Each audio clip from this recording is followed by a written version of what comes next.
Hello, welcome to Subbu talks. నేను మీ సుబ్బు సుబ్రహ్మణ్యం మాట్లాడుతున్నా. ఈ రోజు మనం మాట్లాడుకోబోయే విషయం ఏంటంటే, పవన్ కళ్యాణ్ గారు, మన డిప్యూటీ చీఫ్ మినిస్టర్, మొన్నటి నుంచి ఈ రోజుటి దాకా కేరళ తర్వాత తమిళనాడులో ఉన్నటువంటి హిందూ దేవాలయాలని సందర్శించడం జరిగింది. దీనికి వ్యక్తిగత కారణాలా లేదా రాజకీయ కారణాలా అనే దాని గురించి మనం డిస్కస్ చేద్దాం.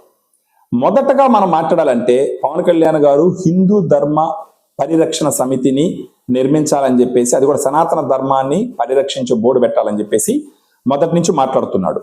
ఇప్పుడు మొదట్లో ఆయన కొచ్చిన్కి దగ్గరలో ఉన్నటువంటి అగస్త్య ముని ఆశ్రమంకి వెళ్ళడం జరిగింది. అక్కడ ఆయన పోయి మాట్లాడిన మాటలు ఏంటంటే, ఇప్పుడు అగస్త్య ముని అనే ఆయన ఎప్పుడో ఒకప్పుడు ఉన్నటువంటి ఒక ముని. ఆయన సిద్ధ అంటే ఆయుర్వేదం, సిద్ధ తర్వాత అల్లోపతి అంటారు కదా, ఆ సిద్ధ వైద్యానికి సంబంధించి పితామహుడు అంటారు అనమాట. అక్కడ ఎన్నో వనమూలికలతో తర్వాత ఆయుర్వేదానికి సంబంధించినటువంటి ట్రీట్మెంట్లు చేస్తూ ఉంటారు. ఆయన అక్కడికి వెళ్ళినాడు, అక్కడ కాసేపు ధ్యానం చేసినాడు, అక్కడ దేవాలయం ఆవరణలో ఉండేటటువంటి వైద్యులు కలిసినాడు, వాటికి ఉన్నటువంటి ప్రాముఖ్యత గురించి డిస్కస్ చేసినాడు. ఆయనకు ఒక రవ్వ స్పాండలైటిస్తో బాధపడుతూ ఉన్నాడు. తర్వాత ఆయనకి వెన్నుముకకు సంబంధించి విప్లాష్ అనేసి ఒక వెన్నుముక ఇంజురీ కొంచెం ఉందన్నమాట. సో దీని గురించి మనం మాట్లాడే ముందు దయచేసి మన ఛానల్ని సబ్స్క్రైబ్ చేయండి, లైక్ చేయండి, అందరికీ షేర్ చేయండి. అక్కడ ఒక విలేకరు వచ్చి ఒక ప్రశ్న వేసింది ఏంటంటే, ఇది బీజేపీ చేసినటువంటి ఒక రాజకీయ ప్రయత్నంగా చూడొచ్చా అంటే, జనాలు అలా అనుకుంటారు కానీ దానికి ఏం సంబంధం లేదని చెప్పడం జరిగింది. 4.5 సంవత్సరాల నుంచి ఈ గుడులన్నిటి సందర్శించాలని ఎప్పటి నుంచో అనుకుంటున్నాను, నాకు టైం కుదరలేదు కాబట్టి ఇప్పుడు వచ్చినాను, సందర్శించినానని చెప్పడం జరుగుతుంది. తర్వాత తిరుపతి లడ్డు అపవిత్రం అయింది కదా అని చెప్పేసి, అంటే గత 4 రోజుల క్రితం నలగర్ని తిరుపతిలో సిట్టు, సుప్రీంకోర్టు వేసినటువంటి సిట్టు అరెస్ట్ చేసి రిమాండ్ పంపించడం జరిగింది. దాని గురించి ప్రశ్నించినప్పుడు ఆ విలేకరు ఏమని అడిగిందంటే, కేరళ నుంచి తిరుపతికి వచ్చేటటువంటి భక్తులు, తమిళనాడు నుంచి వచ్చేటువంటి భక్తులకి మీరు ఇచ్చే భరోసా ఏంటి అన్నప్పుడు ఆయన ఒక మాట చెప్తాడనమాట. దేవాలయాల్ని ఎవరు కూడా సంపాదించే ప్రదేశాలుగా చూడకుండా ఉంటే అన్ని మంచి జరుగుతుంది. ఇక మీదట కూడా తిరుపతిలో ఎలాంటి సమస్య రాకుండా చూసుకునే బాధ్యత మాది. మీరందరూ సంతోషంగా వచ్చి దర్శనం చేసుకోవచ్చు. ప్రపంచం నలుమూలలు ఎక్కడున్న వాళ్ళైనా సరే వెంకటేశ్వర స్వామిని వచ్చి దర్శించుకొని వాళ్ళు మొక్కులు తీర్చుకోవచ్చు అని చెప్పడం జరిగింది. దాని తర్వాత ఆయన తమిళనాడులో ఎంటర్ అయినాడు. తమిళనాడులో ఎంటర్ అయ్యి తంజావూరు డిస్టిక్ లో ఉన్నటువంటి కుంభకోణం దగ్గర ఫస్ట్ ఆయన వెళ్ళినటువంటి స్వామిమలై సుబ్రహ్మణ్య స్వామి గుడి. ఈ స్వామిమలైకి ఒక ప్రాముఖ్యత ఉంది. ఏంటంటే, ఆయన అక్కడికి వెళ్ళడానికి గల ప్రాముఖ్యత మనం చూసినప్పుడు అసలు ఆ గుడికున్న ప్రాముఖ్యత ఏంటని తెలుసుకోవాలా. ఆ గుడికున్న ప్రాముఖ్యత ఏంటని మనం చూసినప్పుడు మనకు తెలిసేది ఏంటంటే, పురాణాల్లో ఋషులు మునులు అందరూ కలిసి ఈశ్వరుడు పార్వతి వివాహం చూడాలని కైలాసానికి వెళ్ళినప్పుడు భూ ఒక పక్క కొంగుతుందంట. అప్పుడు బ్రహ్మ ఏం చేసినాడంటే, శివుడు ఏం చేసినాడంటే, అప్పుడు ఆయన ఈ వ్యాసుడికి, అగస్త్యుడికి ఏం చెప్పినాడంటే, వ్యాసు మునికి ఏం చెప్పినాడంటే, నువ్వు దక్షిణానికి వెళ్ళినప్పుడు ఆయన దక్షిణానికి వస్తూ ఒక రాక్షసుడికి 2 పర్వతాలు తీసుకురామని చెప్తాడు. ఆ రాక్షసుడు 2 పర్వతాలు తీసుకొని వెళ్ళేటప్పుడు ఒక దగ్గర అలిసిపోయి సేద తీరాలని చెప్పేసి పర్వతాలు 2 పక్కన పెట్టినప్పుడు, తర్వాత ఆయన తిరిగి ప్రయాణించాలని చెప్పేసి ఒక పర్వతం ఎత్తుకుంటూ ఇంకో పర్వతం ఎత్తడానికి ట్రై చేసినప్పుడు పర్వతం లేదు, దానిపైన ఒక బాలుడు ఉంటాడు. ఆయన ఎవరో కాదు, సుబ్రహ్మణ్య స్వామి. అప్పుడు ఈ రాక్షసుడు సుబ్రహ్మణ్య స్వామితో యుద్ధం చేసి తలపెట్టితే, అప్పుడు ఆయన వ్యాసుడు వచ్చేసి ఏం చేస్తాడంటే, క్షమించాల స్వామి, తెలియక చేసినాడని చెప్పినప్పుడు అప్పుడు సుబ్రహ్మణ్య స్వామి ఏం చెప్తాడంటే, ఈ కొండని ఇక్కడే వదిలేసి వెళ్ళండి అని చెప్తాడు.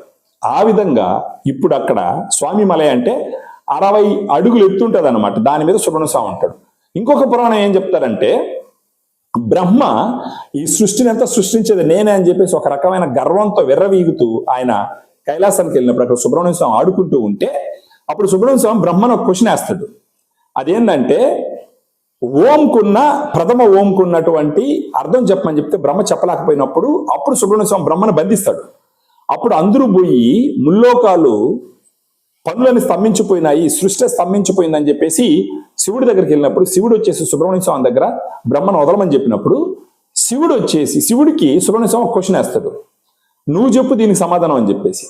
అప్పుడు ఈశ్వరుడికి తెలియక శివుడికి నువ్వే చెప్పమంటే అప్పుడు సుబ్రహ్మణ్య స్వామి ఏం చెప్తారంటే, మీరు నన్ను గురువుగా గాన అంగీకరిస్తే నేను చెప్తానని చెప్తారనమాట. అప్పుడు అంగీకరించినప్పుడు సుబ్రహ్మణ్య స్వామి తండ్రికి గురువు స్థానంలో దానికి ఉన్న ప్రాముఖ్యత గురించి వివరించడం జరుగుతుంది. దీనికి అర్థంగా గురువుగా సుబ్రహ్మణ్య స్వామిని శివుడు అంగీకరించినాడు కాబట్టి ఈ స్వామిమలై అనే కొండ పైన సుబ్రహ్మణ్య స్వామి అంటే కొండ కింద ఈశ్వరుడు పార్వతి ఉంటారనమాట. ఈ విధంగా 2 పురాణాలు ఉన్నాయి. దాన్ని దర్శించుకున్నాడు. అక్కడి నుంచి పవన్ కళ్యాణ్ గారు బయలుదేరి తిరుచెందూరులో సుబ్రహ్మణ్య స్వామి గుడికి వెళ్ళినాడు అనమాట. తిరుచెందూరు గుడి కూడా ఒక ప్రాముఖ్యత ఉంది. 1600 సంవత్సరంలో డచ్కి సంబంధించినటువంటి వ్యాపారవేత్తలు అక్కడికి వచ్చి సుబ్రహ్మణ్య స్వామికి సంబంధించిన ఒక శిలాన్ని తీసుకొని వెళ్తూ ఉంటే సముద్రంలో పెద్ద గాలివాన రావడం వల్ల వాళ్ళు ఆ సుబ్రహ్మణ్య స్వామి శిలని ఒక దగ్గర వదిలేస్తారు. వదిలేసిన తర్వాత గాలివాన తగ్గి తర్వాత వాళ్ళు వెళ్ళిపోతారు. అదే సమయంలో సుబ్రహ్మణ్య స్వామికి పరమ భక్తుడైనటువంటి ఒక ఆయనకి సుబ్రహ్మణ్య స్వామి కల్లో వచ్చి సముద్రంలో పలానా చోట నేను ఉన్నాను, నన్ను తీసుకొచ్చి తిరిగి ప్రతిష్ఠించమని చెప్పినప్పుడు తర్వాత సుబ్రహ్మణ్య స్వామి భక్తుడు సముద్రంలోకి ఎక్కడైతే చెప్పినాడో అక్కడికి వెళ్ళి అక్కడ ఉన్న విగ్రహాన్ని తీసుకొచ్చి ప్రతిష్ఠిస్తాడు. ఆ విధంగా తిరుచెందూరులోని సుబ్రహ్మణ్య స్వామి గుడికి ఉన్న ప్రాముఖ్యత. సో వీటన్నిటిని పవన్ కళ్యాణ్ గారు సందర్శించడం జరుగుతుంది. ఇప్పుడు దీంట్లో ఒకటి మనం గమనించాల్సింది ఏంటంటే, పవన్ కళ్యాణ్ గారు లాంటి ఒక రాజకీయవేత్త, ఒక సెలబ్రిటీ ఇలాంటి హిందూ దేవాలయాలన్నిటి దగ్గరికి వెళ్ళి దర్శించుకొని రావడం మన హిందువులందరినీ మేల్కొల్పే చర్యగా చూడాలి. ఎంతో మంది ఇంతకు ముందర ఈ దేవాలయాలను సందర్శించుంటారు, మనం ఎప్పుడు మాట్లాడుకోలేదు. పవన్ కళ్యాణ్ గారు లాంటి ఒక గొప్ప వ్యక్తి అక్కడికి వెళ్ళినప్పుడు ఒక్కసారిగా హిందువులు అందరి ఫోకస్ తమిళనాడులో ఉన్నటువంటి సుబ్రహ్మణ్య స్వామి గుడి మీద పడింది. తర్వాత అక్కడి నుంచి ఆయన పళనికి వెళ్ళినాడు. పళనికి వెళ్ళి పళనిలో కూడా అక్కడ ఉన్నటువంటి కొంతమంది పళని నుంచి తిరుపతికి ఒక ట్రైన్ వేయించమని కోరినారు. దానికి ఆయన ఏం చెప్తారంటే, ఏమేమి సమస్యలు ఉన్నాయి అన్నీ ఆనంద్ సాయి గారికి చెప్పి రాసుకోమని చెప్పి ఖచ్చితంగా కేంద్ర ప్రభుత్వం మాట్లాడి ఇక్కడి నుంచి ట్రైన్ వేసే విధంగా చేస్తాను. అది కాకుండా అక్కడ ఉన్నటువంటి 6 గుడులు, సుబ్రహ్మణ్య స్వామి గుడులు ఏమేమి సమస్యలు ఉన్నాయో చెప్పండి, వాటన్నిటికి సంబంధించి సెంట్రల్ గవర్నమెంట్ తో మాట్లాడి వాటికి చేయవలసిన పనులని నేను చేస్తానని చెప్పేసి ఆయన ఒక మాట ఇవ్వడం జరిగింది. ఈ అన్నిటితో పాటు మీరు గమనించారంటే పవన్ కళ్యాణ్ గారితో పాటు ఆయన కొడుకు అఖిరానందన్ని తీసుకొని వెళ్ళినాడు అనమాట. ఇది ఒక గొప్ప పరిణామంగా మనం చూడాలా. అఖిరానందన్ లాంటి ఒక కుర్రాడికి దైవభక్తి పెంపొందించడానికి, మన సనాతన ధర్మానికి, మన హిందూ మతానికి, మన హిందూ గుడులకు ఉన్న ప్రాముఖ్యత గురించి తెలిసే విధంగా కొడుకును కూడబెట్టుకొని పోవడం అన్నది ఒక గొప్ప చర్యగా మనం చూడాలి. సో ఏది ఏమైనప్పటికీ పవన్ కళ్యాణ్ గారు దక్షిణ భారతదేశంలో గుడులు సందర్శించడం ఒకటి ఆయన వ్యక్తిగతం అయినప్పటికీ, రెండోది ఇంకో రకంగా ఎలా చూడాలంటే తొందరలో తమిళనాడు ఎలక్షన్ వచ్చే అవకాశం ఉందన్నమాట. తమిళనాడు ఎలక్షన్స్ ఉన్నాయి. ఈ సమయంలో తమిళనాడులో వెళ్ళి అక్కడ హిందుత్వం గురించి అక్కడ ఉన్నటువంటి జనాల్ని మేల్కొల్పి హిందువుల్ని కాపాడేది బీజేపీ ప్రభుత్వం ఒక్కటే అని చెప్పేసి ఒక అర్థం ఇచ్చే విధంగా కూడా ఈ చర్యని మనం గమనించవచ్చు. ముఖ్యంగా అది ఆయన పర్సనల్ విజిట్, ఖచ్చితంగా నో డౌట్.